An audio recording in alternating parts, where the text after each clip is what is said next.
You might be asking a question, and it's an entirely legitimate question. Why do you put such a heavy emphasis on half guard passing in your coaching program? You just put out a 10-hour video on conventional forms of guard passing. Why not just be happy with that? Why do we have to learn half guard passing as well? There's an important theoretical reason why. There's also an important practical reason why. Most people are more impressed with practical reasons, so I'll start with that first. If you look at some of the greatest guard passers in the history of the game, they all worked with an ability to lock down their opponent's head and shoulders and pass from half guard top. There is no question in my mind that passing from half guard is, if it's not the absolute most high percentage method of passing, it's certainly among the top 2 or 3. It works equally well, gi and no gi.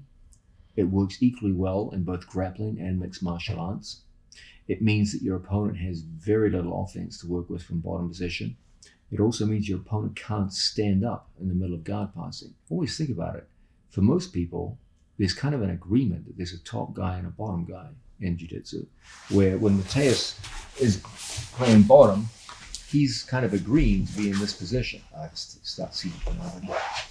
And there's kind of this unspoken gentleman's agreement that I'm the top guy passing and he's the bottom guy defending. But let's be honest, if this was a real fight, at any given moment, Mateus could just stand up on me. Okay, there's nothing to stop him just putting a hand on my body and just standing up to his feet. Okay, in jiu-jitsu we don't typically do that because we kind of have this understanding that I'm passing, he's defending, but in a fight that just goes right out the window. In half guard, that changes. If you have someone in a half guard situation and you have an underhook on the far side and your head is over their head, Mateus can't just stand up from here. Okay, he's bolted to the floor. The only way he's going to get up from this position is if he's going to get an underhook on me and then start working his way up to a single leg. And even that's pretty tough work. You know, just because a guy gets a single leg on you, there's no guarantee he's going to take you down. But if I have his far shoulder bolted to the ground, there's no standing up from this bottom position. As opposed to, say for example, a long step situation. My opponent's sitting up and I go into a long step. There's not a lot to stop Mateus from here just posting on my shoulder and just building up an elbow, and now he just stands up on me and again just gets away. So half guard is this incredibly controlling method which literally locks your opponent down to the mat. He can't stand up on you, can't get most of the standard submissions in the sport. It's a very, very controlling and highly effective method of passing. So because it's so versatile and applies in so many different contexts, it's one of the reasons why I put so much emphasis on it in my coaching program. Then you add to that the fact that almost all of the truly great guard passers in the sport make a heavy use of this method and have had a ton of success with it over the years in all weight categories, all belt levels. It's hard to go past this one. But that's actually not the main reason why. These practical reasons aren't the main reasons why I put so much heavy emphasis on it. It's actually a theoretical reason. If you look at conventional forms of guard passing, they all have one critical weakness. That weakness I often refer to as the cranial shift. In any given guard pass, I'll demonstrate it with a Toriando because it's the most obvious in Toriando. I start off with a control that typically begins with concern over the feet. Okay, we try to make the feet point away from us. We get to an angle on our training partner. And then from here, we have to get past the line of my opponent's hips. Then something really interesting happens. Once I've beaten the line of the hips, I have to go through and finish by controlling my opponent's head. Mateus knows that. So what he's going to do when I get past my opponent's hip line is he's going to start framing. He knows that if he can create a sufficiently strong frame, this is not a guard pass where I am right now. I don't have a pin on my opponent. Okay, I can do a touch pin, like knee on belly, for example, but that's a hard one to hold for any long period of time. At some point, if I'm going to play a pressure game on my opponent, I've got to get down chest to chest. Somewhere along the line, it has to happen. But when I do, I find to my horror that this frame is incredibly strong, and I can't get to the head and shoulders, the finishing position of every pin. I might try to come through to the hips. I might eventually control the hips, but at some point, I got to get up to the head. And when I do that, that's when the frames come in. That's when the guy blocks. That's when the knees come back in. And that's when it's like, oh man, he's got me back in guard. Okay? That transition from the hip line to the head and shoulders, the switch from controlling the hips to controlling the head, the shift from hips to cranium, the cranial shift as I refer to it, is one of the most exasperating and difficult transitions in the sport of jiu-jitsu. There's players out there who just play their whole game based on that very weakness. And they'll let you get all the way past the hip line, bang, and here.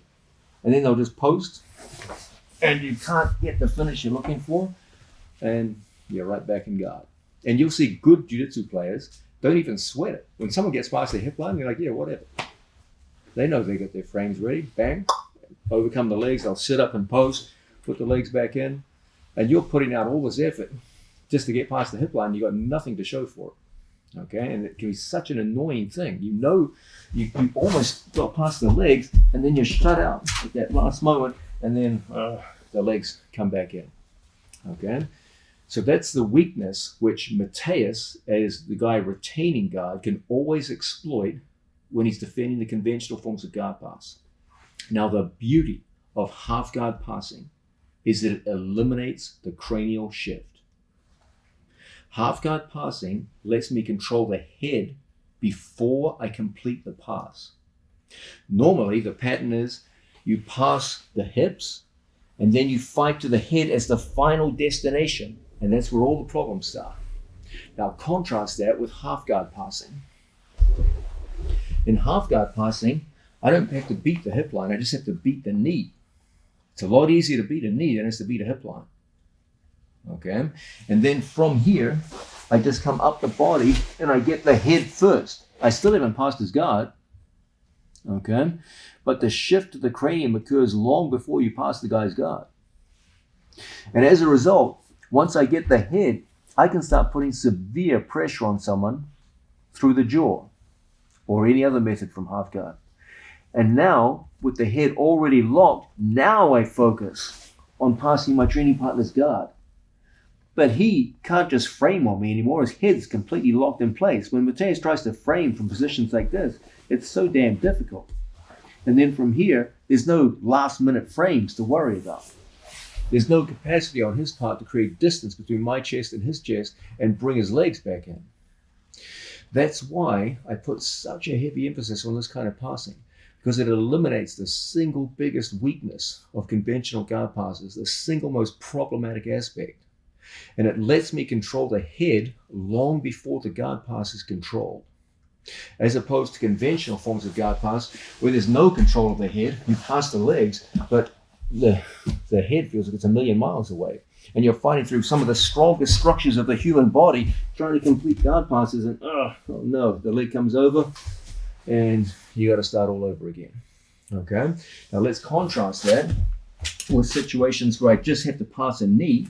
Okay, just push the knee down to the floor, boom, and we're in. Okay, now from here, we just start walking our way through. This guy feels, hey, situation isn't critical. I still got him on half guard, everything's fine. And so they tend to be much more accepting of us coming forward and locking up and getting to the head. And once we get up to the head, now when he tries to frame, it's too late. He can't avoid that chest-to-chest contact that makes it so easy for us to go into our passes. So this is the important theoretical reason why I put such a heavy emphasis on half guard passing, why I devoted an entire video to it, which is distinct from the other guard passes that I showed. Because the actual method of passing half guard is radically different from all the conventional guard passes that we looked at in the other guard passing video. It has an entirely different order of operations. Most conventional guard passes start at the feet, get our opponent's knees pointing away from us, crush the hips or control the hips, and then finish on the head. Half guard passing is all about just passing a knee, a relatively innocuous action, getting chest to chest contact, locking the head, and then passing your opponent's guard. So you shut down almost all of the annoying framing activity that makes it so difficult to pass using conventional methods. Now, don't get me wrong. There are some very important frames that our opponent can use. Knee shields are a good example, and these can present their own frustrations. And anyone who calls himself a master of half guard passing is going to have effective ways of dealing with those. But they are much less damaging and much less potentially hazardous than conventional frames which stop you getting chest to chest position. And that's the practical and theoretical reasons why this is such an important methodology of guard passing and why it has to be a big part of your training for the rest of your time in jiu-jitsu. Okay, we're starting to get into the core elements of our half guard passing program. Something that you're going to have to get used to is different ways to configure your upper body relative to his when it's time to pass. You've got a bunch of good options. Let's have a look at some of the main ones now. We've got an opponent down.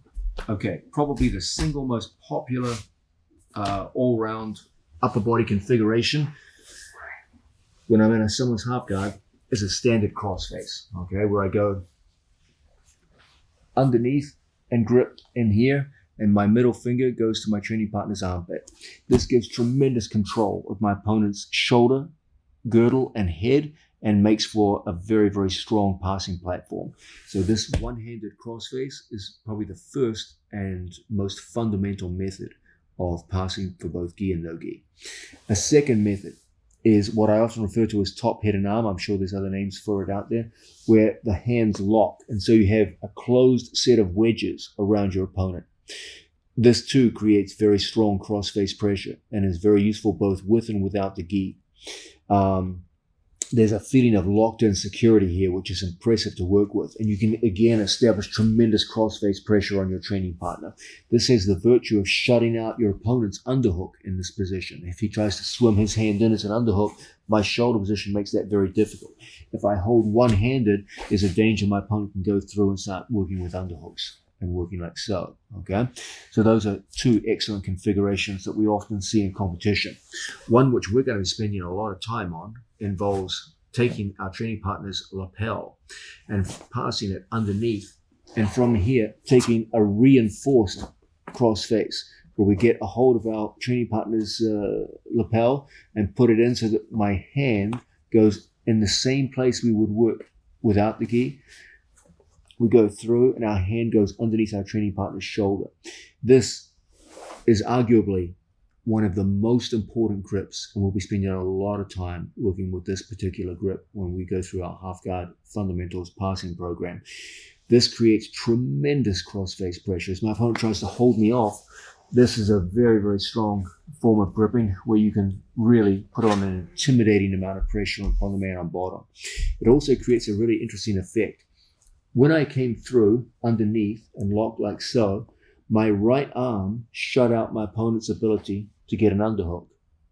Interestingly, when we work with a lapel crossface, his lapel, just raise your arm, buddy, his lapel replaces my underhook. So I can get the effect of an underhook with his own lapel, okay? And so even if he got an underhook now, it would be shut down by his own lapel. He can't use it effectively. And so with one hand, I'm accomplishing what I would require two hands to use without the gi. A big part of our half guard passing program is going to be getting used to this idea of utilizing this grip whenever possible. Okay? And from here, when he tries to take his underhook and use it, that lapel grip just completely shuts down his bottom game. And it gives us the advantage of a free hand that we can use for base. Okay. It also creates the possibility of going into our next grip, which is, as my opponent goes to apply his arm, of shoving his elbow outwards and putting on a grip like so, where my head goes down to the floor, and we have our next upper body configuration we refer to as the half katagatame. Okay. You guys are all familiar with a katagatame or shoulder strangle. where we lock in like so. Okay, and we typically do this from mount or side positions, and other positions too, but those are the main ones. The half karagatame, I don't have my hands locked. I just have one hand in. The idea is not to strangle someone from here. The idea is to create passing pressure. As he tries to push me off with his hands and form frames, he can't do so because he's locked in this half karagatame. And this creates one of the strongest passing positions in the entire sport of jiu-jitsu. We're going to be spending quite a bit of time on this half karagatame method. Okay. Another upper body configuration that I often favor a lot. As much as I love underhooks on my opponent's far side, another one that I love is underhooks on the near side. Okay. And these near side underhooks, whether they be just with my hand on his back or whether they be reinforced with a collar grip, are incredibly effective ways of moving across my opponent's body and starting to pass all the way through and across onto the far side. Another upper body configuration that we're making a lot of use of are reverse cross faces. Here is a standard crossface, and a reverse crossface, I bring my elbow across just like so, and I typically sit through on my opponent. You don't have to, but it's often a good position to work from. This offers tremendous control of your opponent's head from the opposite angle. If he tries to move his head away from me, it's blocked by my tricep. Okay, he can move his head into me from here, but that's not going to help in this position. This is a great way of preventing my opponent's head from moving away from me. Okay, a standard crossface is designed to prevent my opponent's head moving towards me. That's how it shuts it out. A reverse crossface prevents it from moving away. Okay, another excellent form of upper body configuration that we can often use here is a reverse underhook, where instead of taking my right arm underneath his left arm, I put my left arm underneath, and from here, either down on my elbow or posted on my hand. This too is a very strong passing position. This also offers opportunities, if we're on the other side with backstep passes, to access our opponent's back. So this too can be a very useful one. Thank you. So there are a range of upper body positions. We'll look at those and a few others too, double underhooks, etc., etc. But those are the main upper body options that we have when we work to pass our opponent's half guard. What I want you as a developing athlete to work on is the idea that all of these upper body configurations have their good points and bad points. Try hard not to limit yourself to any one or two. Understand that even though it's natural for you to have favorite grips, favorite guard passes, etc., it's going to help your long-term development if you become familiar with all of these various means of controlling your opponent's upper body with different grip configurations, all of which enable you to pass in different directions. And for the first time, you're going to become a dangerous guard passer who can move in 3 different directions with multiple upper body grips, confusing your opponent and making it very hard for him to shut down your half guard passing game. We're trying to portray one of the great virtues of half guard passing, why it's such a big part of any strong fundamentals program, is that it gives direct access to your opponent's head. And this is something you cannot underestimate the importance of. This is a big, big deal. Almost all of the truly high percentage ways of passing tough opponents' guards comes down to some form of head control at some point in the action. The beauty of half guard is once you force half guard, you can get direct access to the head right from the start. And this is very, very helpful when you're dealing with a tough opponent in bottom position. A big part of controlling the head is the use of cross faces. And I want to take a little bit of time now just to talk to you about ideal ways of setting a cross face, because this is going to help you a lot as we get further into the half guard passing program. Okay. So often I'll see athletes do a good job of forcing their way into a half guard situation, but then a poor job of setting their cross face. The good news is the crossface is so intrinsically strong that you can mess it up to quite a large degree and still be effective with it. But the higher you go in the sport, the more you will be required to work with the most efficient forms of crossface possible. Okay? Probably the single biggest problem that I see when people go to set crossfaces is they make the mistake of holding their opponent's neck. It's an understandable mistake to make because it feels like when I'm pulling my hand and my shoulder against each other that I can put quite a bit of pressure on my opponent's neck. But in fact, you get significantly greater pressure when instead you aim your hand to go and cover the rear deltoids of your training partner's shoulders. There's a measuring stick to make sure you're doing this properly. I want you to take your middle finger and tuck it into the opening of the armpit, where the armpit meets the rear deltoid and the lat muscle, right there. That's when you know you've set your crossface properly. This positions your shoulder in the optimal position to exert maximal pressure. Now, we can massively tighten up a crossface by always looking to pull our elbow to our hip and knee. So that if I have an opponent in here, once I get my preferred grip, look how I always take everything back in. Then my first movement is forward. I bring my chin to my training partner's jaw, and then everything goes over my training partner's shoulder. And then we start walking so that our head comes down towards the mat. This puts tremendous pressure on my opponent's spine. It puts tremendous pressure on their ability to keep an aligned body. Remember, from his point of view, as the half guard guy, he wants his knees pointing towards me. That's always his goal. But if his knees are pointing east and head is pointing west, that's a real problem for him. Okay, so we're going to start off with my opponent taking a half guard situation and working towards me.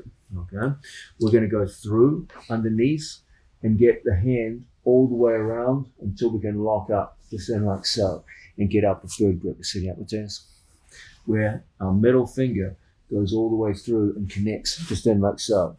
Now we're going to take everything back towards our own hip. We're going to reset so that my chin goes close to his jaw, and then I put my chin outside of his shoulder, and then I start an action of walking, and I turn my hip down so that my hip goes in towards my own elbow. The further my hips from my elbow, the less power in my crossface. Remember, the true power of the crossface ultimately comes from your hips. It looks like it's the drive of the shoulder. It's not. Look how, from a situation like this, my shoulder is always limited in how far I can drive forward. It only puts a certain amount of pressure on my opponent. Make a strong body, Matthias. He pushes and pushes, and he feels pretty strong here. It's only when I walk my hips behind my crossface that I get genuine pressure. Once my elbow and hip are touching, now you have a true crossface. Will you be able to walk your hips all the way up to your elbow? Probably not. That's not the idea. The idea is just to get as close as possible. Okay. So once again, we've got an opponent in the bottom position. We go through and we secure our hand in its proper position. My middle finger tucked into the armpit. That enables me to bring his head in towards me. I bring my head over his shoulder, and then my chin over the outside of the shoulder like so. Now, as Matthias goes to hold me off, pushing on my hips, etc., we always just want to turn our hips in. That makes his legs very, very weak and unable to hold on to that half guard. And greatly facilitates our ability to start freeing the knee of the trapped leg. You know you're doing it correctly when a mild strangulation effect is imparted upon your training partner. He should feel like he's almost about to pass out from the, it's not a complete strangle, but it's a partial strangle. You can actually test this with your training partners by a very simple test. Anytime strangulation occurs, there will be bloodshot eyes, okay? So Matthias is here in front of us. He'll trap my leg, and we go in and lock our hand and position it where it should be. My middle finger in my training partner's armpit. I draw the head, I bring everything forward, and from here, we engage in that action of turning in just like so. As he tries hard to hold onto my leg with his legs, we just apply our cross-face pressure until we can go through into the pass. If Matthias faces the camera now, sitting up, Matthias, you will see very clearly that his eyes are heavily bloodshot. So that tells you that a strangle was imparted upon your training partner. The idea is not to actually pass your opponent out. That's unlikely to happen in competition. It can actually happen in drilling, so be careful of that. But it does create considerable pressure on your training partner, and that's the whole idea. Cross-facing is supposed to be an intimidating and debilitating means of controlling your opponent's head that greatly reduces his effectiveness as the bottom half guard player. Now, a huge part of our half guard passing curriculum is based around the idea of the crossface. Why? What's so special about this crossface? The crossface offers direct control of your opponent's head. Whenever we go into half guard passing, one of the most high percentage ways to affect this is to control the movement of our opponent's head, and as a result, shut down their ability to be effective in bottom position. Now, in order to do this, our method of controlling the head is almost always, not always, but almost always, some variation of the crossface. It's important you understand the variations. It's important you understand how to use each of them properly, because these will be a big part of whether you succeed or fail when it's time to pass half guard. So let's have a training partner down. We're in half guard situation, and we're going to work with cross-facing here. Let's understand right from the start that when we go to cross-face someone, the term is cross-face, but in truth, the placement of our shoulder will be in the interface between his jaw and his neck. Okay, a common misunderstanding here is that we come in and we get a hold of our opponent's face, okay, cross face. The idea is actually that we come down to the jaw. Every cross face has the same idea beneath it. We want to use our opponent's jaw as a lever, okay? Just as a good boxer uses the jaw as a lever on which to hit and achieve a knockout punch, a good grappler uses the shoulder on the line of the jaw and the chin and ultimately the neck to turn their opponent's head and control the head. So always what we're looking to do is to create conditions where my shoulder finds his neck and jaw rather than comes up to the cheekbones or anything crazy like that. And now we're in a good position to get our opponent's head well controlled. Now, there's a bunch of different ways we can affect cross-face pressure. Probably the first one that most people start off with, and the one which is most readily adaptable to both gi and no gi game, is for us to get a hold of our training partner's lat muscle, where I take my fingers and I put them right there into the space between his rear deltoids and lat muscle, just like so. When my opponent goes to move around, I put my body weight right over that hand of mine, and when he goes to move and be effective from the bottom, it's very difficult. You can exert tremendous cross-face pressure to hold people down in bottom position. Now, this grip is unsupported. It's an open wedge. However, you can use your body weight to greatly strengthen it in a very simple fashion. When I take my hand and lock in, I put my chin right over my own hand, so that this locks my body weight down over my cross-face hand. If my head is further away from my hand, he can easily move his head around and cause all kinds of problems. So we want to, as it were, solidify the wedges in place with body weight. I also do this by bringing my hips up towards his shoulders. So as he locks on a tight half guard, our whole thing is I never just put the weight of my head over my hand. I put the weight of my whole body by taking my knees off the mat, and we can exert tremendous cross-face pressure, okay? So this is the first cross-face that we must learn to use and work with.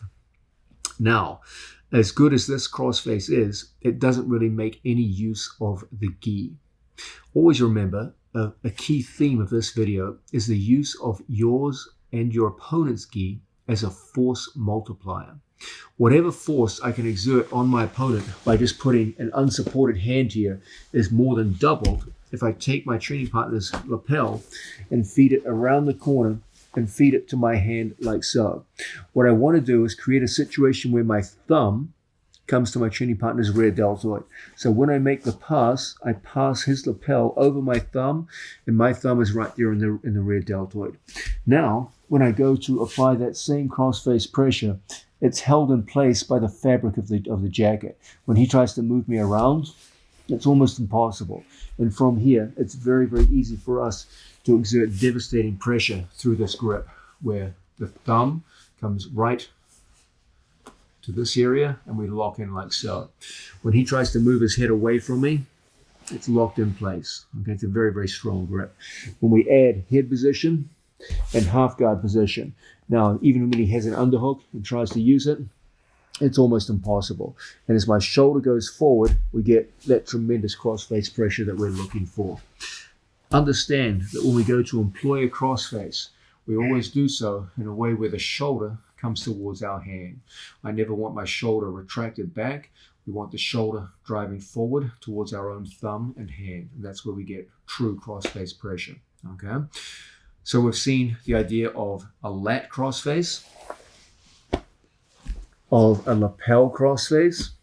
The next one we're going to look at is often used in open guard scenarios. And this is a crossface known as the scapular crossface, where I get a grip on my training partner just like so. So I take a scapular grip on my training partner. My hand goes over the top, wrist deep, and we lock in like so, like we're throttling a motorcycle.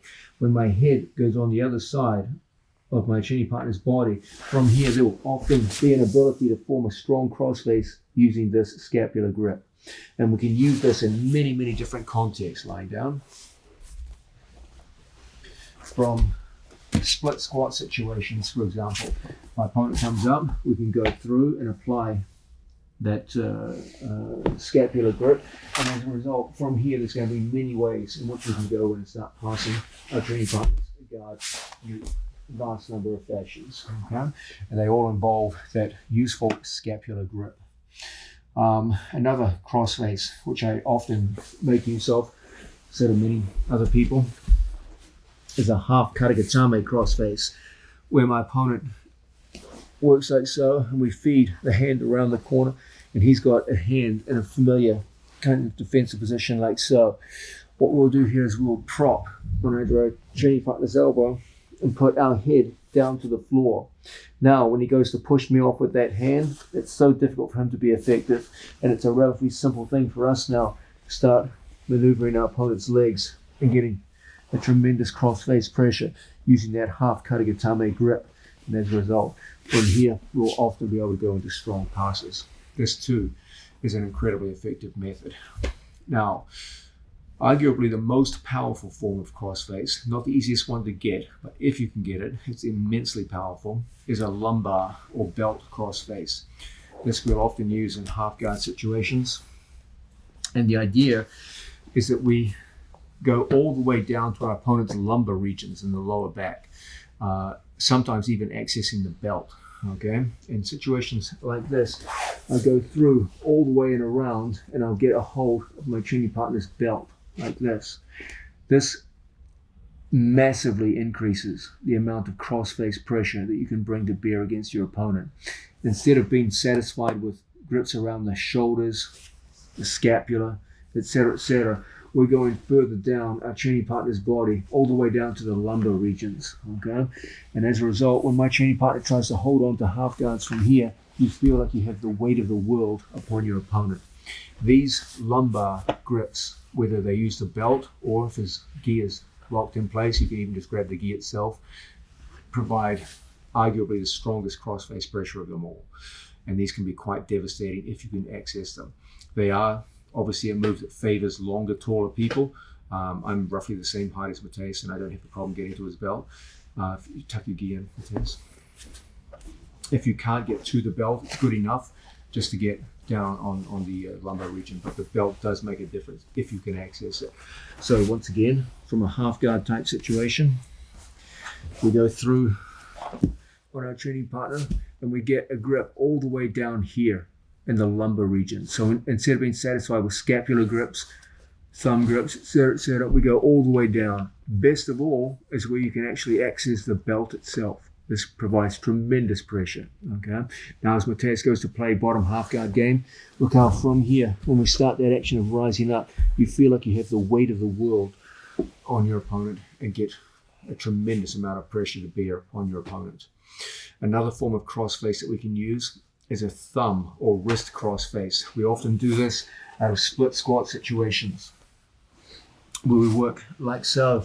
I will often place a thumb inside the back of my training partner's lapel as he goes to push us off and work from in here. As we go through, you can exert a tremendous and surprising amount of pressure just with the inside of the wrist. As you come around the corner, he tries to hold us off, and it's a difficult thing to do. So this forms a nice addition to scapular gripping. It gives you a longer sense of reach. And as your opponent goes to hold you off, you can often create a strong crossface pressure by stretching your wrist out, just like so. Okay. Another form of crossface pressure is a reverse crossface. Often used again from split squat situations where I take a cross lapel grip on my training partner. We flick the wrist to the outside and we apply a reverse crossface. This can be a useful method of getting our opponent's head turning away from us as we go to pass on the near side. The idea is that every time my opponent comes towards me, we get exposure. Look how I flick my wrist onto my training partner's jawline. Then I just pin my elbow to the opposite shoulder. As he tries to come in towards me, it forms an effective crossface technique, which enables us to move through our training partner's legs and across side. These are a range of different cross faces. They all have ultimately the same goals: control of your opponent's head through their jaw. You're converting the length of their jaw into a lever that culminates in your opponent's chin. The pressure is directly on the jaw, but because most of the time cross faces are applied by the shoulder to a distant observer, it will look like you're pinning their neck. There are occasions in the sport where I believe true cross faces where you put chest on face pressure are appropriate and effective. But most of the time, let's focus on putting our shoulder, wrist, or what have you upon their jawline and neck as the most effective way to operate. We've seen a range of effective methods based around one which is first and foremost used both gi and no gi, the lat crossface, like so. We've seen the lapel crossface, everybody's favorite when we're working with a jacket on. We've seen half karigatame, where we put the head down. We've seen scapular grips, where we take the middle of the scapula. We've seen inside thumb and wrist cross faces. We've seen the big daddy of them all, belt cross faces, which enable us to generate tremendous amounts of pressure. And we've seen reverse cross faces working on our training partner's jaw like so. And these two can be very, very effective as we come around our training partner's legs.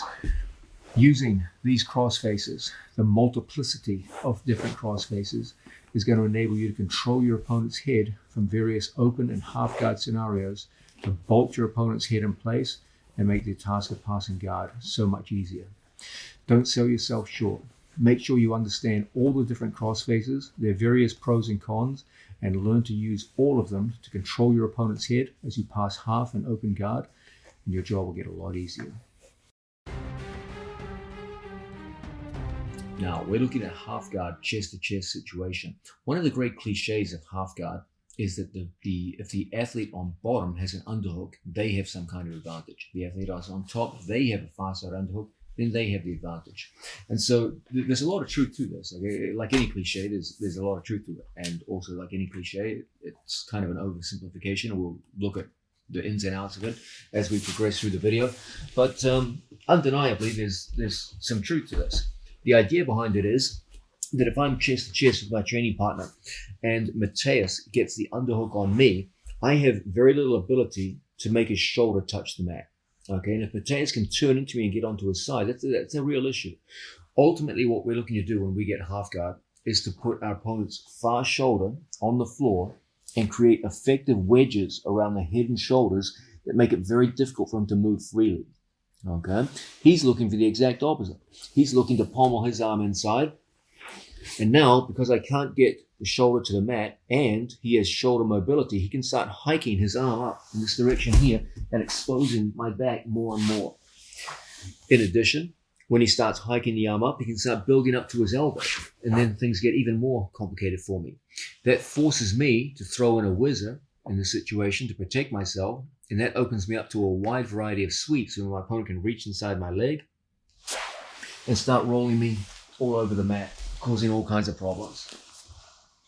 So that's why many people believe this is a serious issue if my opponent comes in and gets an underhook. So a natural question for us to ask is, well, what should I do if my opponent scores a good underhook on me? What should be my response? Well, there's a bunch of good responses. Let's start looking at some of them now. The first one we're going to do, and I strongly encourage you to begin with this one, is to walk my knee down into a kind of a quasi-mounted position, okay, often referred to as a 3/4 mount.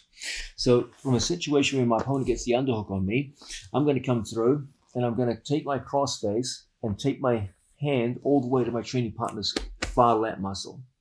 Now, this underhook, the amount of danger it presents to me is proportional to my head position.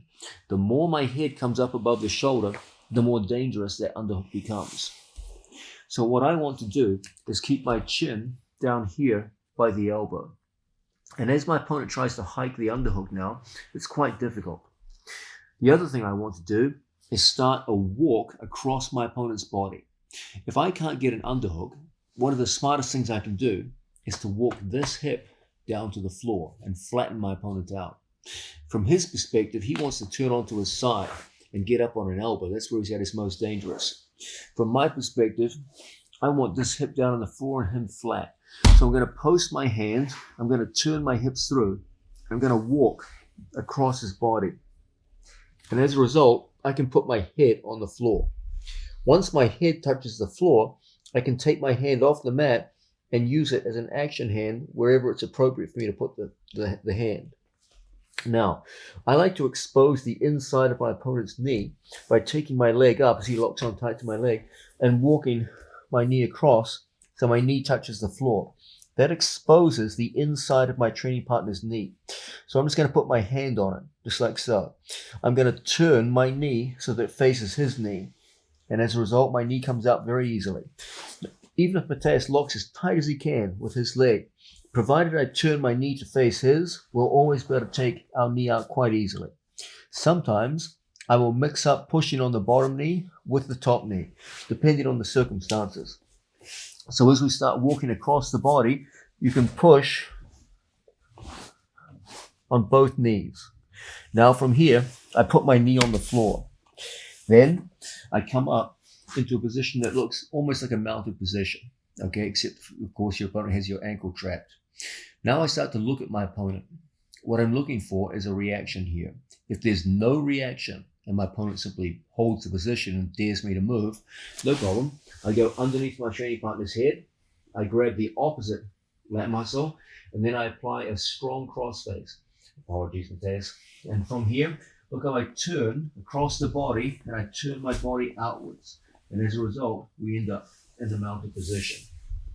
So once you do this several times, the guy on bottom is going to figure out it's not a smart thing just to sit here and do nothing. So what they're all going to do is they're going to go to elbow escape down here. They can do it with their elbow in the classic method, or they can use their hand. It's up to them. You don't really control that, so we have to be ready for both. What we're going to do when we see the elbow escape is we're going to take our fingers and put it here inside our training partner's bicep. Then we're going to take our hand and walk it up underneath. I'm going to put my head on the floor and my other hand here on the mat. As Mateus tries to put my leg back inside his legs, we're in a good position now to drift across to the other side, pop up, and put our knee down on the floor. Then from here, I just use my head and my hands on the floor as a base of support, and then we just kick on out and find ourselves across side.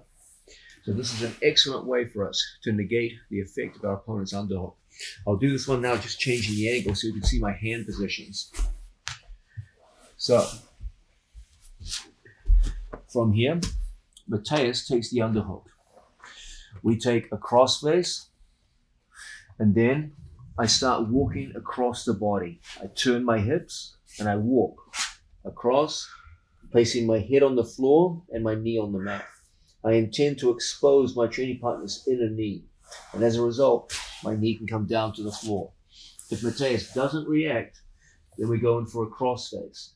This cross face allows me to turn my whole hip across the body and slap out to the mounted position. Probably Mateus will want to elbow skate to avoid that from happening. So we take our fingers and put them underneath the bicep. Now from here, I use my hands as a base of support. I make his knees turn from my right to my left.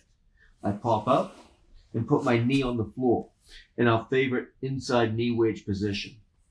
Now from here, as he goes to move me around, we're in a very stable position. Then we use a simple kick out, using the sole of the foot, and we're across our training partner's side. So this is one excellent way for us to get around that common problem of our opponent taking an underhook and threatening to disrupt our balance. Another excellent way for us to act to get around this dangerous underhook situation. As my opponent comes up, not only are they looking to get an underhook, they're almost always looking to get up to an elbow as well. This is a good thing for them to do. Whenever we see this, we're going to go through and we're going to take an underhook here on this side, so that Mateus has an underhook on the far side of the body, and I have an underhook on the near side of the body. I'm going to post my hand here on the floor. I'm going to physically lift Mateus and put his shoulders down to the mat. Now from here, as we've been doing in the past, I expose the inside of his knee. I do this by putting my foot up and driving my knee to the mat. As I expose the inside of his knee, I point my knee at his, and as a result, we're able to get our knee down to the floor. Now, this time I have an underhook on this side. There's no need for me to dig under here. I've got the underhook on my left-hand side. Now, as before, I pop up, I cut my knee across, and I use my shin bone as a wedge to immobilize his hips and give me a perfect passing position as I walk around and into the pin. So once again, just facing this one test. My opponent has a good grip, and like so, he builds up to an elbow. From here, I go underneath and get a good grip on the lat muscle.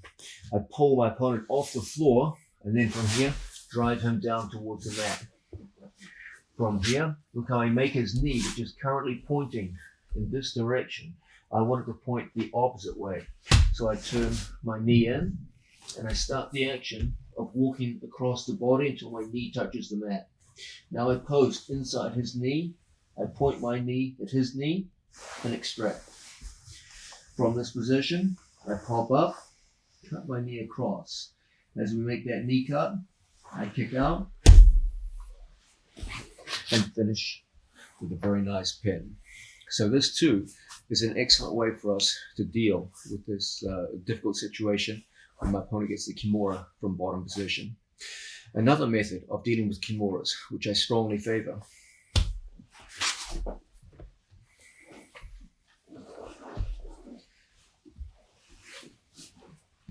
As my opponent locks up the underhook in this situation, we can often strongly counter with kimura locks. What my opponent wants to do is bring my head towards his head and hike up like so. What I want to do is bring my chin down over my training partner's elbow, just like so. From here, I bring my elbow over my training partner's elbow, and we start the action of sitting through towards the legs. I push the arm down into a situation that looks rather like a kimura lock is about to come into play. But instead, we reach for our training partner's jacket and pull out the jacket like so. Very often in the course of grappling, the jacket will naturally come out. That makes your job even easier. If not, then just physically pull the hand towards you. What I do is I put my wrist on top of his wrist, and I cross my hands just like so that I can go through and make my grips without untying or releasing my opponent's arm. I don't want to be naive and just reach and grab, and now Mateus moves his wrist away from me and escapes. So we make sure we lock everything in with our hands, tie it up, and we pass our training partner's gi over to our own hand. Now when Mateus tries to free his hand, it's locked in place. I generally recommend in these situations bringing everything down towards the floor, flattening the man out. I don't want him coming up this way towards me. Okay, I want to walk everything over towards the floor. Okay. Now we get a hold on our training partner's gi pants. I always recommend first free the knee of the trapped leg. So I free the knee of the trapped leg, and then I get a hold of my training partner's gi pants right in here. Now I hike up off the floor and I bring my knee in as a wedge. I pull on my training partner's gi pants and I extract my leg and hold. If Mateus tries to get up on top of me, that one-handed Kimura grip with the lapel makes it impossible. Now from here, we simply cast our training partner's legs away from us, make the knees point away, and we're in a position now to come up and pin. I just put my hand down here on the floor. I walk around my training partner's head, and now we just settle down into a very, very strong pin with the arm trapped. As he tries to pull out of this position, it's almost impossible to hit a successful escape because he can't frame, his arm is trapped. And at any given moment, there's always an ability on our part to go forward into various forms of locks, kimuras, judo gatami, triangles, whatever you want. Okay, so let's have a look at that again. In a situation where my training partner has me here in half guard, he's got the underhook and he's doing a good job here of hiking me up. So always I want my head coming down towards his elbows. When he tries to hike that kimura up, it's a difficult thing for him to do. Now we go across, elbow to elbow, and sit through. I'm able now to lock in and get a good grip on my training partner's arm. I start working in such a way on my training partner's jacket that I can get a good grip without compromising the grip I have on his arm overall. I do that by keeping my hands and wrists close together. Now from here, as we work this position, we pass the grip up and lock onto the one-handed kimura. If you feel you're having a hard time getting the grips you're looking for, I will often recommend first loosening the jacket itself so you have the whole lapel to work with in front of you. You're going to find that creates a stronger grip to work with. You want to have a whole hand width of lapel to work with. Okay, so if you feel there's any difficulty in there, I would recommend starting by just opening up the gi. That'll make for a better situation overall. Now I trap and feed, locking up and securing the arm. As he locks in on my leg, look how I walk across the body and I first free the knee of the trapped leg. When you can see the knee, you're ready to play. Now from this position, I sit back, and there's my knee in as a wedge. As I pull on the top leg, I extract my own leg. So I'm wedging the bottom leg with my shin and pulling the top leg with my arm. So when Mateus holds on with a death grip here, look how I use the bottom knee right in there to extract, and we're free. From here, I always try to touch the knee across. If the guy's so strong that feels impossible, then just walk across his body and you'll get the knee towards the floor on the far side. Now I block the hips so Mateus can't follow me, and I walk around his body into a very strong pin. When Mateus goes to move out of here, it's exceptionally difficult. You've got a really strong pin to work with. So these are some very effective ways for us to work against against an underhook from bottom position, using that one-handed kimura and other methods to negate the power of his underhook. Now, another very effective way for us to deal with a potentially dangerous underhook is through our own reverse underhook. Now you might be saying, what the hell is a reverse underhook? Let's have a look at that now. From a situation where my training partner has an underhook on me, normally an underhook involves my left hand going underneath my training partner's right arm, or vice versa. Okay, that's a conventional underhook. A reverse underhook is one where my right arm goes underneath his right. In situations like this, we can get our arm underneath his in a rather unconventional fashion. Okay, so normally conventional underhook, my left versus his right. Reverse underhook, I punch my hand through and we end up in situations like this. Now you have a bunch of options with a reverse underhook. One is to put our hand back and get our elbow off the mat. This has a very strong wedging effect on your opponent, but it's not always possible to do if you have a strong opponent with a strong arm. So sometimes we just have to put it down on the floor like so, with the elbow on the mat. Okay. In the course of the action, that might change. For example, if my opponent goes to move towards me, then you can get the hand up. Okay, so don't think because you start in one position you have to stay there. It might be that I start here and he squeezes down on my arm. No. Yeah, and then I have to put my elbow down on the floor. It might be because he turns in towards me, and then I can bring my hand up. Okay, so be alert to the fact that sometimes you'll be elbow down, and sometimes you'll have your elbow off the mat. And be alert to that possibility. As a general rule, you get a stronger wedge like this. Okay, whereas here you get a stronger prop on the mat. Now, working from this position, very often we'll get a hold of our training partner's belt. And then from here, we'll go in and get a hold of our training partner's gi pants. I'm going to start shrimping my hips away from my training partner's hips, looking to get my knee here inside as a wedge on my training partner's knee. Now, as he goes to work here, his underhook, it gets completely negated by mine. Okay, I literally just stole the underhook position with my reverse underhook. So Mateus has an underhook on me, and then from this position, I just go in with what seems to be the wrong arm and just punch on through. I got good news for you. It's significantly easier for you to punch in a reverse underhook than a conventional underhook. Okay, if I try to get a conventional underhook on Mateus and he's got a good, well-set arm, it's very, very difficult for me to do so. I have to move my chest away from him, and now Mateus comes up on an elbow, and I'm in trouble. Okay? Let's contrast that with a reverse underhook. All I have to do is take the width of my fingers straight on through, and there's my elbow in position. There's the sit through, and we're set. So it's significantly easier to get the reverse underhook in place and negate his underhook. We just out-pommeled him with the reverse. Now from here, I get a hold of my training partner's gi pants. We start shrimping away from our training partner, pushing down, and you guessed it, in goes my knee. Now from this position, I pull on the top leg, push on the bottom leg, and there we have it. We've taken the leg out, and we're in good position, ready to go. So this is a really nice and really practical way to out-pommel our opponent's underhook and get a good attacking position courtesy of the reverse underhook. So one more time. Mateus has an excellent grip on my leg, and he has a good underhook position like so. If I were to try and pommel in here, it might be exceptionally difficult. So instead, I punch on through, and I get my hand in place, and I put my elbow all the way up in his armpit. So when Mateus tries to take his arm through and use that underhook, it's gone. Okay?